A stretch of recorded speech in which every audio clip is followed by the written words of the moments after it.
शङ्करांश भूम शङ्करार्यपीठसद्गुरून् शुद्धसत्त्वभासुरान् सुवर्त्मनीतभूसुरान् सर्वभूतसौख्यदान् क्षमाकरान् यतीश्वरान्. இப்போ இவர் சங்கேப சாரீரக்காரர் என்ன பண்ணியிருக்காருன்னா, சாதாரணமா எல்லா கிரந்தத்திலும் சாஸ்திராரம்பத்துல ஒரு பூர்வபக்ஷம், சாஸ்திரம் ந ஆரம்பணியம், இந்த சாஸ்திரம் ஆரம்பிக்க வேண்டாம் அப்படி ஒரு பூர்வபக்ஷம் வர்றது. இது இந்த சாஸ்திரத்திலும் மட்டுமில்லை, எல்லா சாஸ்திரத்திலும் அப்படி ஒரு பூர்வபக்ஷம் வருது.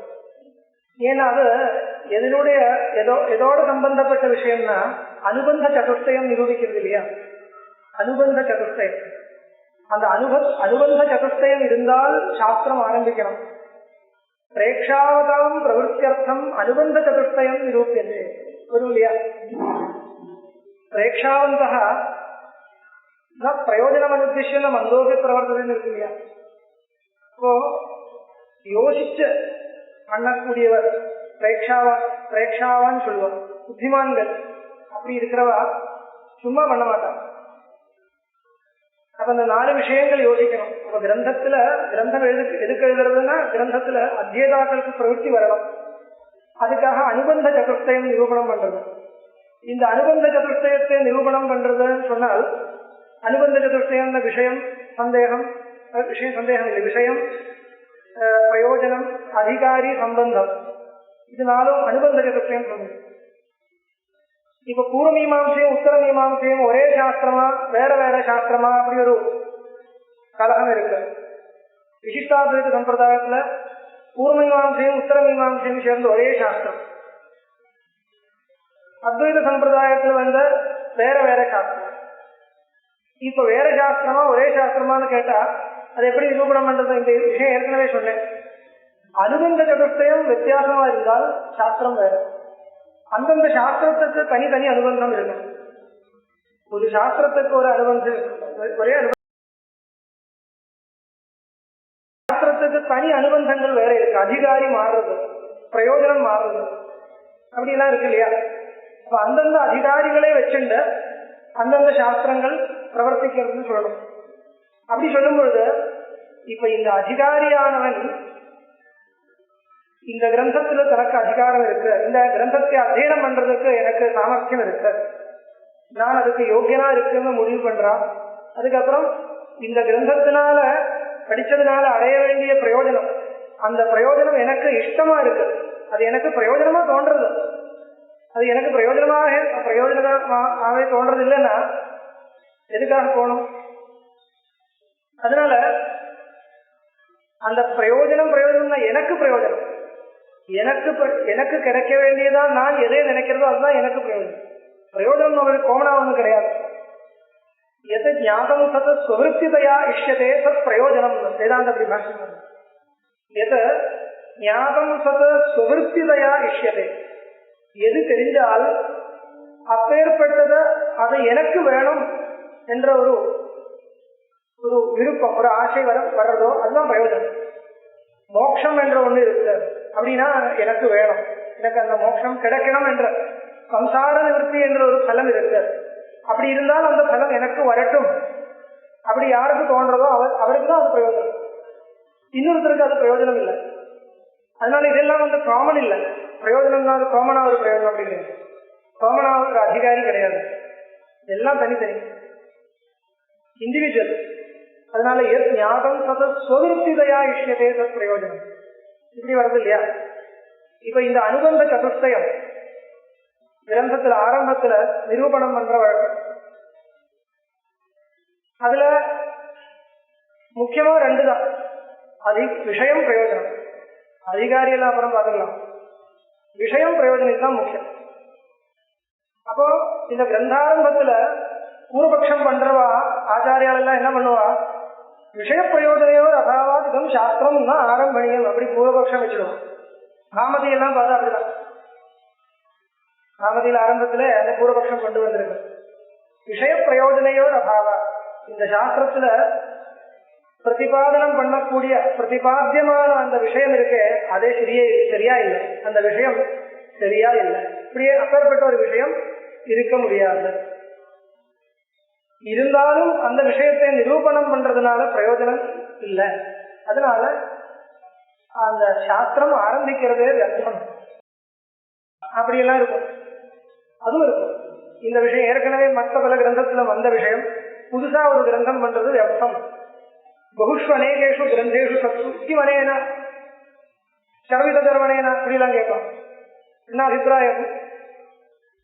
இந்த கிரந்தத்தினுடைய அபூர்வமான ஒரு கிருத்தியம் பிரயோஜனம் யூசேஜ் என்னன்றது காமிக்கும். அப்பதான் அது அந்த கிரந்தம் நிற்கும். இல்லைன்னா அது பண்ணதை திருப்பி பண்றது இருக்கு. அப்படி நினைச்சுட்டு எல்லாரும் என்ன பண்றாரு, அந்த ஆரம்பத்துல அனுபந்த சதுஷ்டயத்தை நிரூபணம் பண்ணார். அப்ப விஷயம் பிரயோஜனம் இது ரெண்டும் இருக்கா இல்லையா என்றத நல்லா விசாரம் பண்ணுவார்.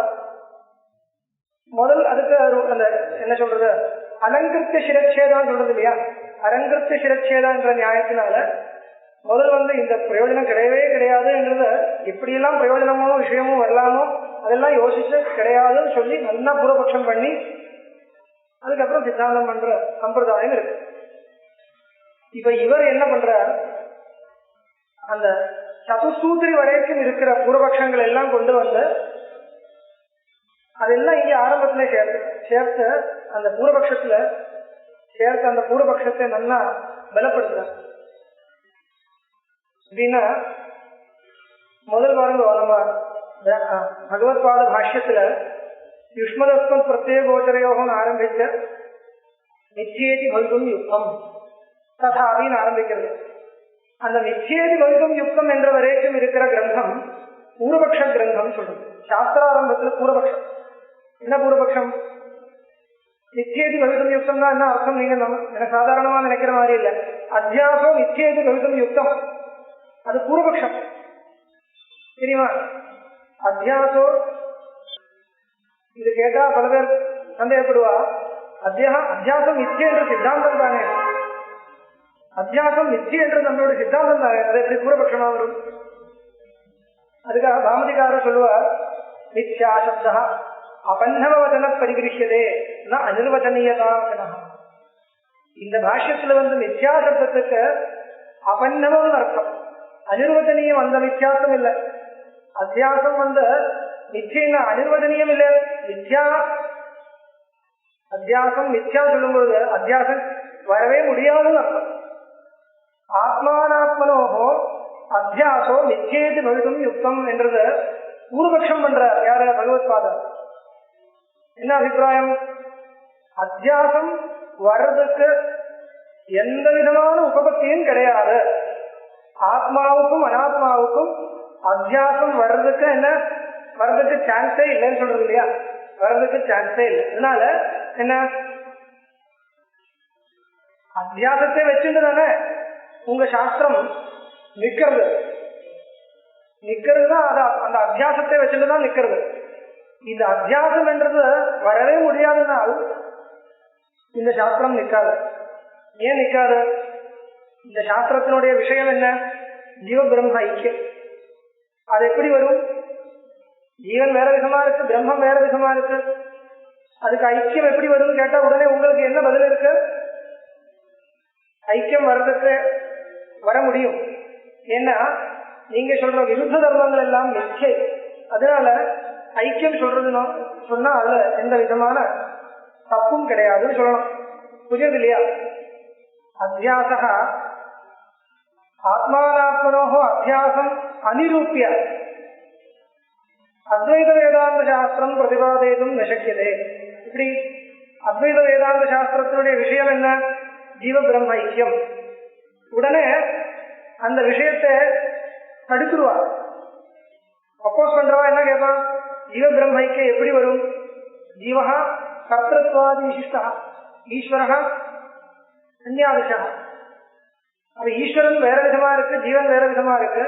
விருத்த தர்ம பதோக துவயோகோ கதம் ஐக்கியம்? இவாள ரெண்டு பேரை எப்படி சேர்க்க முடியும்? இந்த கேள்வி வரும். அதுக்கு என்ன பதில்? நீங்க நினைக்கிற விருத்த தர்மங்கள் ஒன்றும் வாஸ்தவமான விருத்த தர்மங்கள் இல்ல, அந்த விருத்த தர்மங்கள் எல்லாம் மிச்சை பொய்ன்னு சொல்லி ஆகும். அது எப்படி பொய் சொல்ல முடியும்? அத்தியஸ்தமா இருக்கிறதுனால. எதனுடைய அத்தியாசம்? ஜீவஸ்வரூபத்துக்கும் பிரம்மஸ்வரூபத்துக்கும், ஜீவஸ்வரூபம் பிரம்மஸ்வரூபத்துக்கும் இல்ல, ஜீவஸ்வரூபத்துக்கும் அனாத்மாவுக்கும், ஆத்மாவுக்கும் அனாத்மாவுக்கும் பரஸ்பர அத்தியாசம் ஏற்படுகிறது. அதனால இந்த அனாத்ம தர்மங்கள் எல்லாம் அப்படியே ஜீவஸ்வரூபத்துல வந்து சேர்ந்த மாதிரி தெரியறது உண்மையா அப்படி கிடையாது. இதை சொல்லி ஆகணும் இல்லையா? இந்த சித்தாந்தம் கொண்டு வரணும்னா என்ன ஆகணும்? முதல் அத்தியாசம் என்ற ஒண்ணு இருக்குன்னு சொல்லணும்.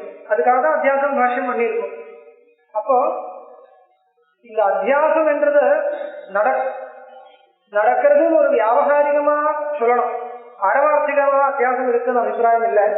இருந்தா கூட வியாபகாரிகமா ஏதோ ஒரு அத்தியாசம் என்றது இருக்கு. அப்படி எல்லாம் பிரமை ஏற்பட முடியும். நீ உன்னுடைய ஸ்வரூபத்தை கர்த்தாவும் போக்தாவும் துக்கியும் சுக்கியும் எல்லாம் நினைக்கிறது எதனால? அத்தியாசத்தினால, அனாத்மா அத்தியாசத்தினால. அனாத்மாத்தியாசம் எங்கே? ஆத்மாவில. அப்ப ஆத்மாவுக்கும் அனாத்மாவுக்கும் அத்தியாசம் ஏற்படுறது. இது சொல்லி ஆகணும் இல்லையா? அந்த சித்தாந்தத்தை தடுக்கிறது இப்ப பூர்வபக்ஷம். அத்தியாசம் நிச்சயம் யுக்தம் சொன்னா என்ன அர்த்தம்? ஆத்மாவுக்கும் அனாத்மாவுக்கும் அத்தியாசம் வர முடியாது. இப்ப இத வர முடியும்னு சொல்றோம் இல்லையா? அப்ப வர முடியும்னு சித்தாந்தம் சொல்றதுக்கு வர முடியாதுன்னு பூர்வபக்ஷம் கொண்டு வர்றார் விரோத்வாதம். அதனால அத்தியாசம் நிச்சயதி பவிதம் யுக்தம் என்ற அந்த வரைக்கும் என்ன பூர்வபக்ஷ பாஷ்யம்னு சொல்றது. அப்போ இது வச்சுட்டுதான் நாமதிகாரால் எல்லாம் இந்த வரைக்கும் பூர்வபக்ஷ பாஷ்யம், இந்த பூர்வபக்ஷத்தினுடைய அபிப்பிராயம் என்ன? இதம் சாஸ்திரம் தான் ஆரம்பணியம் அபிப்பிராயம். என்ன காரணம்னா, அத்தியாசம் வராதனால் சாஸ்திரத்தினுடைய விஷயம் போயிடுத்து. விஷயம் இல்லைன்னா அப்புறம் பிரயோஜனம் எதுக்கு யோசிக்கணும். அதனால விஷயம் கிடையாது, பிரயோஜனம் கிடையாது. அதனால சாஸ்திரம் தான் ஆரம்பணியம். இப்படி அந்த ஆர்த்திகமான ஒரு அபிப்பிராயம் கிடைக்கிறது, இன்டைரக்டா கிடைக்கக்கூடிய அபிப்பிராயம். அதை வச்சுட்டு பூர்வபக்ஷம் பண்ணியிருக்காங்க. இப்படி எல்லாம் இருக்கு. இப்ப எதுக்காக இதெல்லாம் சொல்றேன்னா, அந்த நிச்சயது பவிதம் யுக்தம் என்ற அந்த வரைக்கும் இருக்கிற பாஷ்யம் பூர்வபக்ஷ பாஷ்யம்னு பிரசித்தம். இந்த பூர்வபக்ஷ பாஷ்யத்தினால இப்பேற்பட்ட அத்வைத வேதாந்த சாஸ்திரம் என்றது ஆரம்பிக்க கூடாது, ஆரம்பிக்கிறது வியர்த்தம்தான் என்ற அபிப்பிராயம் கிடைக்கிறது நமக்கு தெரியும். ஆனா இவர் என்ன பண்றார்? சதுசூத்திரி வரைக்கும் போய் அந்த பூர்வபக்ஷத்தை பலப்படுத்துறார். சதுசூத்திரியில 4 சூத்திரங்கள் இருக்கு இல்லையா? அந்த 4 சூத்திரங்கள் எப்படியெல்லாம் பூர்வபக்ஷங்கள் வந்திருக்கோ அந்த பூர்வபக்ஷங்களை எல்லாம் ஓரளவுக்கு சேர்த்து, இங்கேயே சேர்த்து சாஸ்திராரம்பத்திலே கொண்டு வந்த பூர்வபக்ஷத்தை பலப்படுத்துறார். இப்ப 4 சூத்திரங்கள் இருக்கு இல்லையா ஆரம்பத்துல? இந்த 4 சூத்திரத்தையும் சேர்த்துண்ட உபோத்காதம் சொல்ற வழக்கம் இருக்கு. அதுக்கு மேலதான் சாஸ்திரம் ஆரம்பிக்கிறது. முதல் சாஸ்திரம் ஆரம்பிக்கணுமா ஆரம்பிக்க வேண்டியது இல்லையா என்ற ஒரு கவலை ஏற்படுது. அந்த கவலையை நிவர்த்தனம் பண்றதுக்கு தான் 4 சூத்திரங்கள் வந்திருக்கு. ஒரு பட்சம் இருக்கு, பிராமணிகமான பட்சம், தப்பு இல்லை சொல்லலாம். ஏன்னால் 4 சூத்திரங்கள் எதுக்காக அமைஞ்சிருக்க பாருங்க. முதல் சூத்திரம் சாஸ்திரம் ஆரம்பிக்கணும்னு பிரதிஜை, அவ்வளவுதான், பிரதிஜை மட்டும்தான். இதம் சாஸ்திரம் ஆரம்பணியம் பிரதிஜை பண்ணிடு. அதுக்கப்புறம் என்ன ஜிக்யாசை வருது? விசாரிக்கக்கூடிய பிரம்மத்துக்கு லட்சணம் இருக்கா, பிரமாணம் இருக்கா? இந்த ரெண்டு கேள்வி வருது. இருக்குன்னு சொல்லணும். லட்சணம் இருக்குன்னு காமிக்கிறதுக்கு 2வது சூத்திரம், பிரமாணம் இருக்குன்னு காமிக்கிறதுக்கு 3வது சூத்திரம். அதனால சாஸ்திர பிரமாணகம் பிரம்மா வந்துருக்கும் இல்லையா? அதுக்கு மேல சமன்வயாதிகரணம். சமன்வயாதிகரணத்துல என்ன பண்றது? சாஸ்திர பிரமாணகம் பிரம்மா இது எதுக்தம் தன்னா அந்த அந்த ஸ்டேட்மெண்ட் இருக்கு இல்லையா, அதுக்கு மேல ஒரு ஆட்சேபம் பண்ணி தஸ்மாத் பிரம்ம சாஸ்திர பிரமாணகம் ஏவான்னு கடைசியில் முடிவு பண்ணணும். தஸ்மாத் சாஸ்திரீக வேத்தியம் பிரம்மா சாஸ்திரம் பிரம்மஸ்வரூபம் போதைதும் சமர்த்தமேவ. சாஸ்திரம் இதனால பிரம்மஸ்வரூபத்தை நன்னா கிரகிக்க முடியும் என்றது சித்தாந்தம் பண்ணணும். அப்படி இருந்தால் இந்த சாஸ்திரம் விசாரம் பண்ணலாம் என்று வந்துடும். சரி, அதுக்கு மேல விசாரம் பண்ணலாம். இப்படி அதுக்கு மேல ஈஷத் அதிகரணம் ஆரம்பிக்கிறது, விசாரம் ஆரம்பிக்கிறது. இப்போ சொல்வதனுடைய சாரம் என்னன்னா, சாஸ்திராரம்பம் வந்து இங்க சாஸ்திரம் ஆரம்பிக்கல, 4 சூத்திரம் வரைக்கும் சாஸ்திரம் ஆரம்பிக்கல. ஈக்ஷத் அதிகரணத்துல இருந்துதான் சாஸ்திரம் ஆரம்பிக்கிறது. இந்த ஒரு கன்செப்ட் இருக்கு. அந்த கன்செப்டை வச்சுட்டு இவர் என்ன பண்றாருன்னா, அந்த வரைக்கும் இருக்கிற பூர்வபக்ஷங்கள் எல்லாம் இங்கே கொண்டு வந்து சேர்த்து, அதுல முக்கியமான ஒரு பூர்வபக்ஷம் சமன்வயாதிகரணத்தில் இருக்கிற பூர்வபக்ஷம். சமன்வயாதிகரணத்துல 2 விதமா பூர்வபக்ஷம். சமன்வயாதிகரணத்துல பாருங்க, 2 வர்ணகம் இருக்கு. வர்ணகம் சாஸ்திரயோனித்வாதிகரணத்திலும் 2 வர்ணகம் இருக்கு, சமன்வயாதிகரணத்திலும் 2 வர்ணகம் இருக்கு. இப்ப விவரண சம்பிரதாயத்துல பார்த்தா ஜிஞாசாதிகரணத்திலே பல வர்ணகங்கள் இருக்கு, இருக்கட்டும். இப்ப நமக்கு சமன்வயாதிகரணத்துல போகணும். அங்கேதான் இந்த பிராபாகர மதத்தினுடைய பரிசீலனம் பண்றாரு இவர். நம்மளுடைய பிரசங்கம் அதுதானே. நான் இன்னைக்கு கிரந்தமே திறக்க மாட்டேன், அந்த இருக்கிற விஷயம் சொல்றேன். அதுவும் விஸ்தாரமா கூட, ரொம்ப விஸ்தாரமா சொல்லலாம், சுருக்கமா கூட சொல்லலாம், பாக்குறேன். இப்போ 2 வர்ணகம் பாருங்க, சமன்வயாதிகரணத்துல 2 வர்ணகம் இருக்கு. வர்ணகம் என்ன, 2 விதமான தோட்ஸ் சொல்லலாம். 2 விதமான தோட்ஸ் சொன்னா ஆகாது. ஏன்னா பலவிதமான தோட்ஸ் எல்லாம் அதிகரணத்திலும் இருக்கு இல்லையா, விசாரங்கள். ஆனா இதுல என்ன எப்படி சொல்லணும்னா, வர்ணகம் 2 வர்ணகம் இருக்குன்னு எப்ப சொல்லுவான், ஒரே சூத்திரம் 2 விதமா வியாக்கியானம் பண்றதா இருந்தா அதுக்கு 2 வர்ணகம்னு பேர். தெரிவிக்கணும், சூத்திரம் ஒண்ணுதான் இருக்கு, ஆனா ஒரே சூத்திரத்தை வச்சுட்டு 2 டிஸ்கஷன் நடக்கிறது. அப்போ இப்போ ஒரு அதிகரணம் சொன்னா என்ன, அதிகரணத்துல 5 அங்கங்கள் இருக்கணும் இல்லையா, விஷய பூர்வபக்ஷா சித்தாந்தா எல்லாம் இருக்கணும் இல்லையா. இப்ப 2 வர்ணகம் இருந்தா 2 வர்ணகத்திலும் தனித்தனி இந்த 5 அங்கங்கள் நிரூபணம் பண்ணணும். 2 வர்ணகத்திலும் இப்போ விஷயம் வேற, சந்தேகம் வேற, பூர்வபக்ஷம் வேற, சித்தாந்தம் வேற, பிரயோஜனம் வேற, இப்படி சொல்ற சம்பிரதாயம். மற்ற சிலவா 5 அதிகரணத்துல 5 அங்கம் இல்லை, 10 அங்கம் கூட சொல்றாரு. 10 அங்கங்கள் கேள்விப்பட்டிருக்கீங்களா? தசாங்கம் அதிகரணம் ஒண்ணும் இல்ல, ஜாஸ்தி ஒண்ணும் இல்ல, இப்படிதான். இப்போ 5 அங்கங்கள் சாதாரணமா எப்படி சொல்றோம், விஷய வாக்கியம், விஷய வாக்கியம் இல்ல, விஷய சந்தேக பூர்வபக்ஷ சித்தாந்த பிரயோஜனம். இன்னொன்று சங்கதின்னு சேர்க்கலாம், சங்கதி ஆராய்ச்சா. அப்புறம் பூர்வபக்ஷ யுக்தி சித்தாந்த யுக்தி,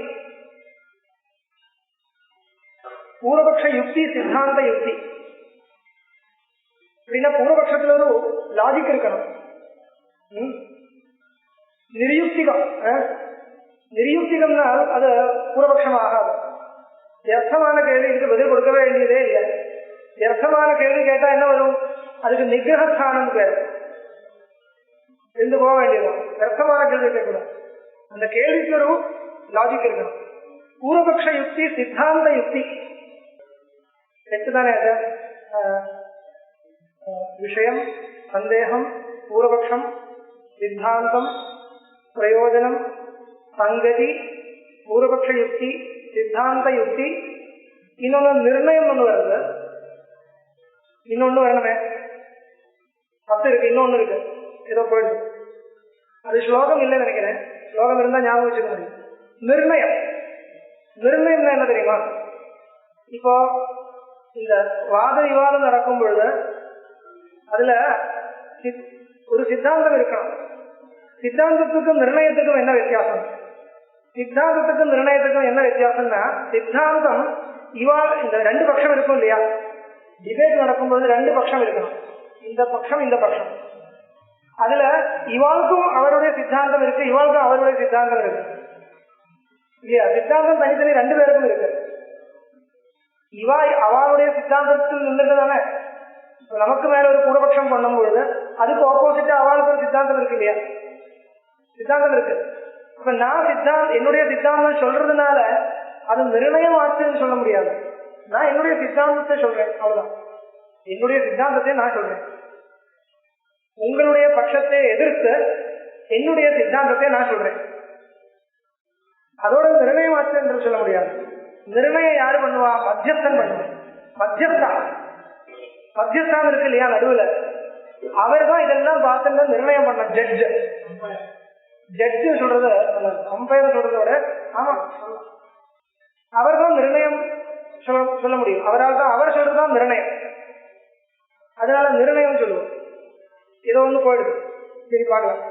இப்படி எல்லாம் அதிகரண ஸ்வரூபம் இருக்கு. இந்த அதிகரண ஸ்வரூபம் 2 வர்ணகத்திலும் தனித்தனி இருக்கணும். அப்பதான் அது வர்ணகம்னு பேர் வைக்க முடியும். அது மட்டும் இல்ல, இந்த சூத்திரம் 2 வர்ணகத்திலும் தனித்தனி வியாக்கியானம் பண்ணணும். ஒரே சூத்திரத்துக்கு 2 வர்ணகத்திலும் வித்தியாசமான அர்த்தம் இருக்கணும். அப்ப பதங்கள் பிரிச்சு அப்படியே வியாக்கியானம் பண்ணணும். அந்த சாஸ்திரயோனித்துவாதிகளுக்கு நல்லா படிச்சுட்டு தெரியுது இல்லையா? சாஸ்திரம் யோனி எஸ்ய தத, சாஸ்திரத்து யோனி, இதெல்லாம் விக்கிரகம் மாறுறது. சமன்வயாதிகரணத்திலும் அப்படி இருக்கு. அது ரொம்ப சூக்ஷ்மமா கவனிச்சாதான் தெரிஞ்சுக்க முடியும். கடைசியில 2 விதமா அர்த்தம் சொல்லுது. ஆரம்பத்துல ஒரு தடவை அர்த்தம் சொல்றது பாஷ்யத்துல, கடைசியில் இன்னொரு தடவை அர்த்தம் சொல்றது. தத்துவ சமன்வயா, தத் சர்வஜம் சர்வசக்தி ஜெகதுத்பத்தி ஸ்திதிலய காரணம் பிரம்மா சாஸ்திராதேவ அவகுங்கதே சமன்வயா, ஆரம்பத்துல சொல்றது இல்லையா? கடைசியில் இன்னொரு தடவை அர்த்தம் சொல்றது. அது என்ன? திடீய வர்ணகத்துக்காக சமன்வயப்படுத்துறார். ஒரே சூத்திரத்தை 2 விதமா சமன்வயப்படுத்துறார். இந்த 2 வர்ணகத்திலும் பண்ணக்கூடிய சூத்திர சமன்வயம் என்றது அந்த சித்தாந்திக்கு சம்மதமா இருக்கணும். அப்பதான் 2 வர்ணகம்னு யோகம். இதுக்காக சொல்றேன்னா, நம்ம ஆனந்தமயாதிகரணம் இருக்கு. ஆனந்தமயாதிகரணம் நீங்க பார்த்தா இந்த மாதிரி சூத்திரத்தை 2 விதமா வியாக்கியானம் பண்றதா தெரியும்.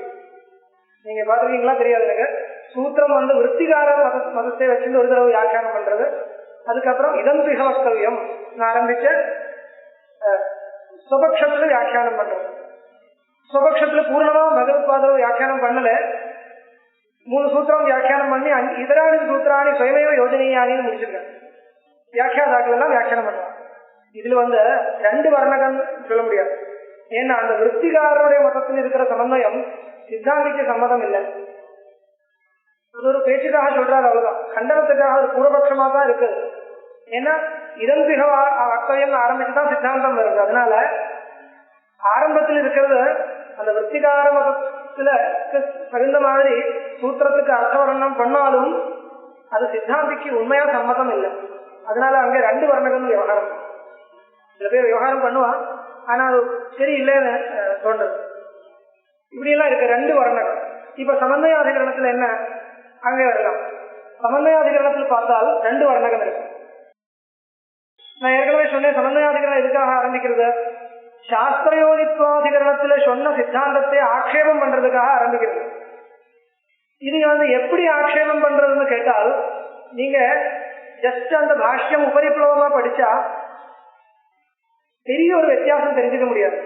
ஆரம்பத்தில் ஒரு தடவை கேள்வி எல்லாம் கேட்டு ஒரு தடவை பதில் கொடுத்த அப்புறம் திருப்பி அந்த கேள்வியை திருப்பி கேட்கிற மாதிரி ஒரு ஃபீல் வரலாம். படிச்சு பாருங்க.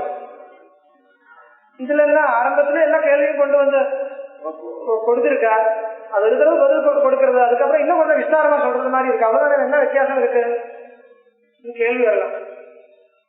இன்னொரு சந்தேகம் வரலாம். இந்த தித்திய வர்ணகத்துல போய் பார்த்தா வியாக்கியாதாக்கள் எல்லாம் வேற விதமா போறது. இந்த பிராபாகர மதம் எல்லாம் கொண்டு சேர்க்கிறது. சித்தே அர்த்தே பதானாம் வியுத்பத்திரும் நாஸ்தி, காரியான்விதானாமேவ பதானாம் காரியான்விதேஷேவ அர்த்தேஷு பதானாம் சக்தி. இப்படி எல்லாம் பிராபாகர மதம் கொண்டு வந்து சேர்க்கிறது. அந்த பிராபாகர மதத்துக்கும் இந்த பாஷ்யத்துக்கு என்ன சம்பந்தம்? அப்படி எல்லாம் படிக்கிறவர்களுக்கு கேள்வி வரும். இப்போ சுருக்கமா பிரம்மசூத்திர அதிகரணத்தினுடைய சங்கேபமா எழுதக்கூடிய அந்த மாதிரி எழுதப்பட்ட கிரந்தங்கள் இருக்கு. இப்போ காஞ்சியில இருக்கிற புத்தகம் இருக்கு, முழுப்படியான இருக்கு. ஜெயேந்திர சுவாமிகளுடைய ஒரு புஸ்தகம் இருக்கு. அதெல்லாம் நீங்க பாருங்க, அதெல்லாம் வரும். சமன்வயாதிகரணத்துல தித்திய வர்ணகம் சித்தேன விற்பத்தி பதானா. அதுக்கு இந்த பாஷ்யத்துக்கு என்ன சம்பந்தம் சந்தேகம்? என்ன பாஷ்யம் தித்திய வர்ணகம் எங்கே ஆரம்பிக்கிறதுன்னு கேட்டா, எத்யபி சாஸ்திர பிரமாணகம் பிரம்மா ததாபி பிரதிபத்தி விதி விஷயத்தையா ஏவ சாஸ்திரேன பிரம்ம சமர்ப்பியதே. இப்படி ஆரம்பிக்கிறது. இதனுடைய அர்த்தம் என்ன? சித்தேன பதானாம் உற்பத்தி இது கேட்டன மன்யந்தே. அதுக்கு இதுக்கு என்ன சம்பந்தம் கேள்வி. அதுக்காக இந்த பிராபாகர மதத்தை தெரிவிக்கணும். இப்போ இந்த விஷயங்கள் எல்லாம் கொஞ்சம் டெக்னிக்கலா தான் போறது. அது உங்களுக்கு எவ்வளவு தூரம் ரசிக்க முடியும் தெரியாது, இருந்தாலும் கொஞ்சம் சிரமிக்கணும் அவ்வளவுதான். இப்போ ஓரளவுக்கு சரளமா நான் இந்த ஒரு விஷயம் சொல்றேன். இப்போ ரெண்டு வர்ணகத்துக்கு என்ன வித்தியாசம் அது முதல்ல கவனிக்கணும். சாஸ்திரவாதித்துவ அதிகரணம் முடிஞ்சு போச்சு. அதனால என்ன வந்தது? பிரம்ம சாஸ்திர பிரமாணகம் இப்படி ஒரு சித்தாந்தம் ஏற்பட்டிருக்கு. சாஸ்திர பிரமாணகம் தான் என்ன அர்த்தம்? சாஸ்திரைக வேத்தியம். கீதம் பிரம்மா நித்தியசுத்த புத்த முக்த ஸ்வபாவம் பிரம்மா. ஜெகதா சிருஷ்டிஸ்திதிலே காரணம் நித்தியசுத்த புத்த முக்த ஸ்வபாவமா இருக்கக்கூடிய அப்பேற்பட்ட ஒரு பிரம்ம தத்துவம் சொல்றதுக்கு தான் எல்லா வேதாந்த வாக்கியங்களும் அமைஞ்சிருக்கு. வேதாந்த வாக்கியானாம் தத்ரைவ தாத்பரியம் அஸ்தி. அதனால எத்யபி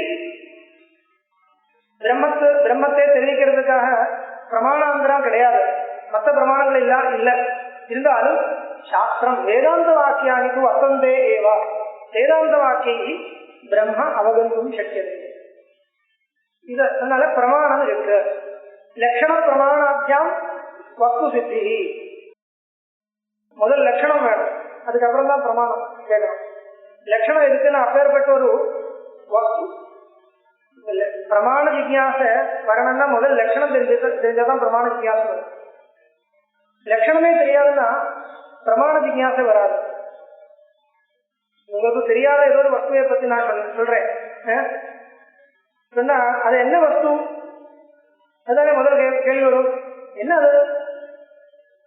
அப்ப நான் உடனே என்ன சொல்லணும்? லட்சணம் சொல்லணும். ஏதோ ஒரு வார்த்தை சொன்னேன், அதனுடைய அர்த்தமே தெரியாது உங்களுக்கு. அப்பேற்பட்ட ஒரு வஸ்துவம் அப்படி ஒண்ணு இருக்கு, அது என்ன, அதனுடைய சுரூபம் எப்படி இருக்கும் சொல்லி அதை அந்த விஷயத்தையே வஸ்துவை பரிச்சயப்படுத்தணும். பரிச்சயம் படுத்துறதுதான் லட்சணம் சொல்றது. லட்சணம் சொன்னால் அதுக்கு மேல ஜிக்யாசை வரும். அப்பேற்பட்ட ஒரு வஸ்து இருக்குன்னு சொல்றதுக்கு என்ன பிரமாணம்? அப்ப லட்சணம் சொன்ன அப்புறம் பிரமாண ஜிக்யாசை வரும். அந்த கிரமத்தில் சூத்திரம் போறது. லட்சணம் சொல்லியாச்சு, அதுக்கப்புறம் பிரமாணம் சொல்லியாச்சு. இதுக்கு மேல என்ன பண்ணணும்? பரீட்சா. பரீட்சா கர்த்தவியம். பரீட்சானா என்ன? சொல்றது எல்லாமே அப்படியே ஏத்துக்க முடியாது இல்லையா? நீங்க சொல்ற வேதாந்த வாக்கியங்கள் எப்படி அந்த பிரம்மத்துக்கு பிரமாணமா வரும்? நீங்க சொல்ற பிரம்மஸ்வரூபத்துக்கு பிரமாணமா எப்படி வரும்? அப்பேற்பட்ட ஒரு வஸ்துவை சொல்றதுக்கு ஒரு பிரமாணம் இருக்க முடியுமா? வேதாந்த வாக்கியங்களால அப்பேற்பட்ட பிரம்மஸ்வரூபத்தை தெரிவிக்க முடியுமா? புரிய வைக்க முடியுமா? இப்படி எல்லாம் சந்தேகங்கள் வரும். அது வச்சுட்டு கேள்வி ஆரம்பிக்கிறது சமன்வயாதிகரணத்தில். அந்த கேள்விக்கு பதில் கொடுக்கறதுக்கு தான் இந்த சமன்வயாதிகரணமே வந்திருக்கு. அந்த சமன்வயாதிகரணத்தில் இருக்கிற கேள்வி ரெண்டு விதமா இருக்கு. முதல் வர்ணகத்துல என்ன கேள்வின்னா, அது இப்படி சொல்லுவா. முதல் வர்ணகத்துல ரெண்டு மீமாம்சகாவுடைய கேள்விதான். அதுல முதல் வர்ணகத்துல நாட்ட சம்பிரதாயத்தை வச்சுட்டு கேள்வி, இரண்டாவது வர்ணகத்துல பிராபாகர சம்பிரதாயத்தை வச்சுட்டு கேள்வி. இப்படி தெளிவா இருக்கிறார். அது ஆட்டால் கேட்கறது பிராபாகரம் கேட்கறது வேண்டாம். அவளுக்கு இங்க என்ன வேலை? அவ தர்ம விசாரத்துக்காக தானே வந்திருக்கும். இங்க அவளுக்கு என்ன வேலைன்னு கேட்டா அப்படி வேண்டாம். அந்த பிராபாகர மதத்தையும் பாட்ட மதத்தையும் அதோட சம்பந்தப்பட்டிருக்கிறவா இருக்கா இல்லையா, அந்த வாசனையோட இருக்கிறவா இதை அப்ரோச் பண்றதா இருந்தா எப்படி கேட்பான்? அதுதான் இது மீமாம்சகா புருஷந்தின்னு வேண்டாம். மீமாம்சகா இது கேள்வியே கேட்க மாட்டான், அதெல்லாம் அனாவசியம். ஆனா மீமாம்சகாருடைய மதத்தை குடிச்சுட்டு இருக்கிறவா அந்த வாசனையோட இருப்பா இல்லையா, அவ வேதாந்தத்தை அப்ரோச் பண்றதா இருந்தா அவ எப்படி கேட்பான்? அப்படி புரிஞ்சுக்கணும். மீமாம்சகாருடைய மதம் தான் ரெண்டு விதமா. அப்போ பாட்ட மத வாசனையோட இருக்கிறவா எப்படி கேட்பான்? அவளுடைய வியூ பாயிண்ட் எப்படி இருக்கலாம் வச்சுட்டு ஒரு கேள்வி. பிராபாகர மதத்தை மனசுல வச்சுட்டு இருக்கிறவா எப்படி கேட்பா? அதை வச்சுட்டு ரெண்டா பெண்ணு இருக்கு. என்ன கேள்வின்னா கேட்டா, இப்போ சாஸ்திரத்தினால ஆம்னாயஸ்ய கிரியார்த்தத்வாத் ஆனர்த்தக்யம் அவதப்தானாம் தஸ்மாத் அனித்யம் உச்சதே. இது என்ன? ஜைமினிய சூத்திரம். ஜைமினிய சூத்திரம். ஆம்னாயஸ்ய கிரியார்த்தத்வாத். ஆம்னாயம்னா வேதம். வேதம் எதுக்காக வந்தது? கிரியையை சொல்றதுக்கு தான். கிரியார்த்தத்வா கிரியா தாத்பரியகத்வா, ஏதோ ஒரு கிரியையை பத்தி சொல்றதுக்கு தான் வேதம் வந்தது. பண்ண வேண்டியது என்ன, பண்ணக்கூடாதது என்ன, இது சொல்றதுக்கு தான் வேதம் வந்திருக்கு. அதனால என்ன, எந்த இடத்துல கிரியா தாத்பரியம் இல்லையோ அது அப்பிரமாணம், அது பிரமாணமே இல்லை அந்த வாக்கியம். அதனால என்ன பண்ணணும்? அப்ப வேதம் பூர்ணமா உங்களுக்கு பிரமாணம் இல்லையா? அப்படி இல்லை, வேதம் பிரமாணம் தான். அதெல்லாம் அர்த்தவாதம் சொல்லணும், அர்த்தவாதம் சொல்லணும், அவ்வளவுதான். புதுசா ஒன்றும் விசேஷமா ஒன்றும் விவக்ஷிதம் இல்லை. நிஸ்தாத்பரியம். நிஸ்தாத்பரியம்னா ஸ்துதி பண்றதுக்காக வந்திருக்கு, அவ்வளவுதான், வேற உபயோகம் ஒன்றும் இல்லைன்னு சொல்லணும். இது ஆட்ட மதத்தை வச்சுட்டு வரக்கூடிய அபிப்பிராயம். ஆம்னாயஸ்ய கிரியார்த்தத்வா. நான் எதுக்காக சொன்னேன், இது மீமாம்சகானாம் பிரஷ்னஹான்னு சொல்ல வேண்டாம், எதுக்காக சொன்னேன்னா, இந்த சூத்திரத்துக்கு இப்படி அர்த்தம் இல்லைன்னு பகவத்பாதால் கடைசி வியாக்கியானம் பண்றாங்க. இந்த சூத்திரம் மீமாம்சகாருடைய சூத்திரம் தானே. பகவத்பாதால் என்ன பதில் கொடுக்கிறார்? பதில் கேள்விக்கு முதல் பதில் சொன்ன அப்புறம் சூத்திரத்தையே வியாக்கியானம் பண்றார். வியாக்கியானம்னா புதுசா வியாக்கியானம் ஒண்ணும் இல்லை. ஆம்னாயத்தை கிரியார்த்தத்வா கிரியா தாத்பரியகத்வா நீங்க சொல்றது ரைட். ஆனா எங்க? அங்கதான், இங்க இல்ல. ஜெய்மினி எதுக்காக வந்திருக்கா? அதாவோ தர்ம விஜயாசா தர்ம பிரதிபாதகானாம் வாக்கியானாம் விசாரா மயா கிரியதே சொல்லிட்டு தானே அவர் வந்திருக்கார். நல்லாவே இருக்கு. தர்ம பிரதிபாதக வாக்கியத்தில் அப்படிதான். தர்ம பிரதிபாதக வாக்கியத்தை பொறுத்த வரைக்கும் நீங்க சொல்றது வாஸ்தவம். அதனால அதோட விலட்சணமான வாக்கியங்களும் இருக்கு, அது கவனிக்கணும், அவ்வளவுதான். அதனால அந்த சூத்திரத்தினுடைய அர்த்தம் அப்படியே வச்சுக்கோங்க. ஆனா அது வச்சுட்டு இங்க வியாக்கியானம் பண்ண வேண்டியதில்லை. ஏன்னா அந்த சாஸ்திரம் அதுக்காக வந்தது, அதை அங்கதான் உபயோகப்படுத்தணும். அந்த சூத்திரம் இதனுடைய அர்த்தம் அதுதான் அங்கே உபயோகப்படுத்தணும். போறோம் இப்படி வியாக்கியானம் பண்றாங்க. அதனால மீமாம்சகாக ஜெய்மினிதான மீமாம்சகன். மற்றபடி அதுக்கு மேல வந்தவாள் மீமாம்சையுடைய வியாக்கியானம் பண்றவா, அதுதான் மீமாம்சகன் தான். யாரு? ஜெய்மினி. பகவான் ஜெய்மினி ரிஷி மீமாம்சகன். மீமாம்சா சாஸ்திரம் தான் அதுதான் சூத்திரம். வியாக்கியானம் பண்றவா பலவிதம் வியாக்கியானம் பண்ணுவா. ஆனா சூத்திரத்தில் என்ன சொல்றதுன்னா, தர்ம பிரதிபாதக வாக்கியேஷு ஸ்திரியா தாத்பரிகானாம் வாக்கியானாமேவ தர்மே சாட்சாத் பிராமாண்யம் அஸ்தி அந்நியற்றது தத் துதிபரத்துவமேவா. இது மீமாம்சகானாம் சித்தாந்தம். அங்க தோஷமே கிடையாது. அதனால என்ன சொல்றதுன்னா, இந்த வேதாந்த சத்தியம் ஞானம் அனந்தம் பிரம்மா இப்பேற்பட்ட வாக்கியத்துல கிரியா தாத்பரியம் தெரியல. அது வச்சுட்ட இங்க கேள்வி வந்தா எப்படி இருக்கும்? அதனால இந்த வாக்கியம் அப்பிரமாணம் என்ற ஒரு பூர்வபக்ஷம். இது முதல் வர்ணகத்தில் பூர்வபக்ஷம். யாருடைய பூர்வபக்ஷம்? மீமாம்சகாருடைய பூர்வபக்ஷம் இல்ல. மீமாம்சா சித்தாந்தத்தை வச்சுட்டு வேதாந்தத்தை வியாக்கியானம் பண்றவாளுடைய பூர்வபக்ஷம். அப்படி வச்சுக்கோங்க. மீமாம்சாக்கால் ஒரு வேதாந்தத்துடைய வியாக்கியானத்தை பண்ண மாட்டான். மீமாம்சா சித்தாந்தத்தை வச்சிருந்த வேதாந்த வாக்கியங்களுடைய தாற்பயத்துல யாருக்கு ஒரு பிரமம் ஏற்பட்டிருக்கோ அவளுடைய பூர்வபக்ஷம். அவள் என்ன சொல்லுவா? வேதாந்த வாக்கியை பிரம்ம போதையிலும் நிசக்கியதே, வேதாந்த வாக்கியானி அப்பிரமாணானி. கிரியா தாத்பரியம் தெரியல, அதனால வேதாந்த வாக்கியானம் அப்பிராமான்யமேவா. இது முதல் வர்ணகத்தில் பூர்வபக்ஷம். புரியுதா? இரண்டாவது வர்ணகத்துல இப்படி பூர்வபக்ஷம் இல்லை. திருப்பி நான் அந்த வாக்கியம் சொல்றேன். யத்யபி சாஸ்திர பிரமாணகம் பிரம்மா, யத்யபி சாஸ்திர பிரமாணகம் பிரம்மா ததாபி பிரதிபத்தி விதி விஷயத்தையா ஏவ சாஸ்திரேன பிரம்ம சமர்ப்பியதே ந சப்ராதான்யம். அவ ஒத்துக்கிறார், சாஸ்திர பிரமாணகமா இருக்கட்டும் பிரம்மம். அப்ப முதல் பூர்வபக்ஷத்தினுடைய பதில் வந்துருச்சு இல்லையா? அந்த பதில் ஒத்துண்டாலும் பதில் ஒத்துண்ட அப்புறம் கேட்கிறார். முதல் என்ன சொன்னார்? பிரம்மத்துக்கு சாஸ்திரம் இப்பேற்பட்ட சாஸ்திரம் இப்பேற்பட்ட பிரம்மத்துக்கு பிரமாணமா இருக்கவே முடியாது. இதெல்லாம் கேவலம் அர்த்தவாதம், ஜபார்த்தமேவ உபயோகா. படிச்சு புண்ணியம் வரலாம், அவ்வளவுதான், வேற ஒன்றும் இல்லை. அதனால கேவலம் அர்த்தவாத வாக்கியம் அவ்வளவுதான். அதனால ஒன்றும் விசாரம் பண்றதுக்கு ஒன்றும் இங்க ஒன்றும் கிடையாது. அதனால பிரம்மஸ்வரூபத்தை பொறுத்த வரைக்கும் இந்த வேதாந்த வாக்கியங்கள் பிரமாணமே இல்லை என்றது முதல் வர்ணகத்துல பூர்வபக்ஷம். அதுக்கு பதில் கொடுத்தாச்சு. அதுக்கு மேல என்ன கேட்கிறார்? பதில் கிடைச்சாச்சு இல்லையா? சரி, இருக்கட்டும். நீங்க சொல்ற மாதிரி நித்திய சுத்த முத்த முக்த சுபாவமான ஒரு பிரம்மஸ்வரூபத்தை நான் ஒத்துக்கிறேன். எப்படி ஒத்துக்கிறேன்?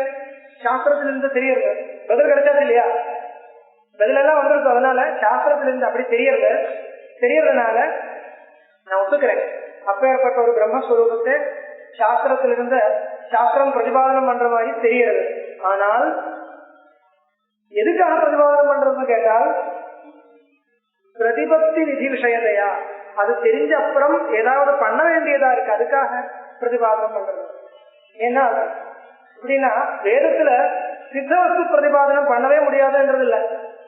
யூபாகவனியாதி உதாரணம் கொடுக்கிறார். யூபம் ஒண்ணு இருக்கு. யூபம் உதாரணம் பாருங்க. என்ன கேட்கிறார்? சித்த வஸ்துவா இருக்கக்கூடிய ஒரு வஸ்துவை பிரதிபாதனம் பண்றதுனால உபயோகம் இல்லையா கேட்கிறார் இல்லையா? பிரம்மம் என்ன? சத்தியம் ஞானம் அனந்தம் பிரம்மம். இது சித்த வஸ்து பிரதிபாதனம். இதுக்குதான் சித்த வஸ்து பிரதிபாதனம் பேர். இருக்கிறது அப்படியே சொல்றது. எதுக்குன்னா ஏதாவது பண்றதுக்கு, அவனும் பண்றதுக்கு இல்லை. அப்படி தெரிஞ்சுக்கோ, அவ்வளவுதான். இப்படி தெரிஞ்சுக்கோ, சொல்றபடி தெரிஞ்சுக்கோ. இப்படி ஒரு உபதேசம் இருக்க முடியாது. இதுதான் கேட்கிறார் இல்லையா? ஆனால் அதுக்கு மேல யோசிக்கும் பொழுது சொல்ற சித்த வஸ்து பிரதிபாதனம் வரலாம். ஆனால் ஏதாவது ஒரு கிரியைக்காக உபயோகப்படுறதா இருந்தால் இல்லைன்னா அதுக்கு உதாரணம் கொடுக்கிறார். யூப ஆகவனியாதிவது. ஆகவனியம்னா என்ன கேட்கிறார். யாச்சி காலகிட்ட போய் கேட்டா கோ நாம ஆகவனியா, அவர் சொல்லுவார் இல்லையா? ஆகவனியம்னா தனி தனி சம்ஸ்காரங்கள் எல்லாம் இருக்கு. அந்தந்த சம்ஸ்காரங்கள் எல்லாம் விதிச்சிருக்கு. அப்பேற்பட்ட சம்ஸ்காரங்கள் பண்ணப்பட்டால் அந்த சம்ஸ்கிருதமான ஒரு அக்னி கிடைக்கும். அந்த அக்னிக்கு ஆகவனியாகினின்னு பேர். எப்படி தெரியறது? வேத வாக்கியங்கள் இருக்குன்னு சொல்லுவாங்க. அப்புறம் யூபம் என்ன கேட்டா சொல்லுவாங்க பசுபந்தனார்த்தோ காஷ்ட விசேஷம். பசுபந்தனார்த்தா காஷ்ட விசேஷோ யூபா. அப்படி ஒரு வேத வாக்கியம் இருக்குன்னு வச்சுக்கோங்க. அந்த யஜ்ஞ பசுவை பந்தனம் பண்றதுக்காக ஒரு காஷ்ட விசேஷம் இருக்கு. அதுக்கு பேர் யூபம். இது சித்த வஸ்து பிரதிபாதனம் தானே. யூபம் என்றது ஒரு சித்த வஸ்து. அது பிரதிபாதனம் பண்றது இல்லையா? வேதத்தில் இருக்க என்னன்னு கேட்டா வேத வாக்கியமே கிடைக்கும். அந்த மாதிரி வேத வாக்கியம் இருக்கு. அந்த வேத வாக்கியம் சித்த வஸ்து பிரதிபாதனம் தானே பண்றது. கோநாம ஆகவனியான்னு கேட்டா ஒரு வேத வாக்கியம் இருக்கு. அந்த வேத வாக்கியம் என்ன பண்றது? ஆகவனியாகினியோட சுரூபத்தை காமிக்கிறது. இது சித்தவஸ்து பிரதிபாதனம் தானே. அதனால எப்படி சொல்றேன்? சித்தவஸ்து பிரதிபாதனமே வேதத்தில் இருக்க முடியாதுன்னு எப்படி சொல்றேன் கேட்டா சொல்லுவா வாஸ்தவம் தான். ஆனா இந்த சித்தவஸ்து பிரதிபாதனம் இருக்கலாம். எதுக்கு? அது தெரிஞ்சுட்டு பண்ண வேண்டிய கிரியைகள் நிறைய இருக்கு. அந்த யூபத்துல பசுபந்தனம் கர்த்தவியம். யூபே பசும் பத்னீதா. அப்போ யூபே பசும் பத்னீதான் ஒரு கிரியாபோதக வாக்கியம் இருக்கு இல்லையா? கிரியை சொல்ற ஒரு வாக்கியம் இருக்கு இல்லையா? அந்த வாக்கியத்துக்கு உபயோகப்படுறதுக்காக யூபம் தான் என்ன சொல்றது? ஆகவனியம்னா என்னன்னு எதுக்காக சொல்றது? எது ஆகவனியே ஜுகோதி. ஆகவனியத்துல ஹோமம் பண்ணணும்னு ஒரு வாக்கியம் இருக்கு. அது அந்த வாக்கியத்தை அனுசரிக்கணும்னா ஆகவனியம் தான் என்ன முதல் தெரிஞ்சுக்கணும் இல்லையா? அதுக்காக ஆகவனியத்தை சொல்றது. அந்த மாதிரி என்ன பிரம்மஸ்வரூபத்தை சொல்றது என்ன சொல்றது உபனிஷத்தை? எதுக்கு? அது தெரிஞ்ச பிறகு உபாசனத்தை பண்ணி அதிர்ஷ்டத்வாரா மோட்சம் என்ற ஒரு பலத்தை கிடைக்க வேண்டியதா இருக்கு. அப்போ மோட்சம் என்ற ஒரு பலம் இருக்கு வாஸ்தவம். அந்த பலம் எப்படி வரும்? அதிர்ஷ்டத்தினால வரும். அதிர்ஷ்டம் எதிலிருந்து வரும்? கர்மத்தினால வரும். எந்த கர்மா? உபாசனம். எதனுடைய உபாசனம்? பிரம்மத்தினுடைய உபாசனம். அது என்ன? சத்தியம் ஞானம் பண்றோம். இப்படி கொண்டு போகணும். இல்லைன்னா உபயோகம் இருக்காது. இப்படி பூர்வபக்ஷம் இதுதான் இரண்டாவது வர்ணகத்துல பூர்வபக்ஷம். இன்னொன்னா இந்த விஷயத்துக்கு வரல. இந்த பூர்வபக்ஷத்துக்கு உபயோகப்படுற மாதிரி அந்த பிராபாகரமதம் எப்படி கொண்டு வர்றது என்றது இனிமேல் பார்க்கணும். இப்ப நான் சொன்ன விஷயம் ஓரளவுக்கு ஞாபகம் வச்சுட்டு வந்தாதான் அது மேல அதுக்கும் அந்த பிராபாகரமத்துக்கும் என்ன சம்பந்தம் என்றது அப்பதான் புரிய வைக்க முடியும். கொஞ்சம் சூச்சனை பண்றேன், அவ்வளவுதான். இது இன்னைக்கு முடிக்கிறேன். ஏன்னா அதுக்கு மேல இருக்கிற ஸ்லோகத்தை எல்லாம் மனசுல வச்சுட்டு நான் ஒரு சுருக்கமா உங்களுக்கு எவ்வளவு தேவைப்படுமோ அவ்வளவு அந்த அர்த்தம் சொல்றேன். அதுக்கு மேல பதபதார்த்த ஜிக்ஞாசை இருக்குன்னா அப்புறம் வாங்கும். நம்ம சக்தி விசாரம் பண்றது அது சொல்றேன். இவர் கேட்கிற மாதிரி நியோகம் என்ன, கொஞ்சம் பிராபாகர மதத்தினுடைய ஒரு பரிச்சயம் நான் கொடுக்குறேன். கண்டிப்பா தெரிஞ்சுக்க வேண்டிய விஷயம் தான்.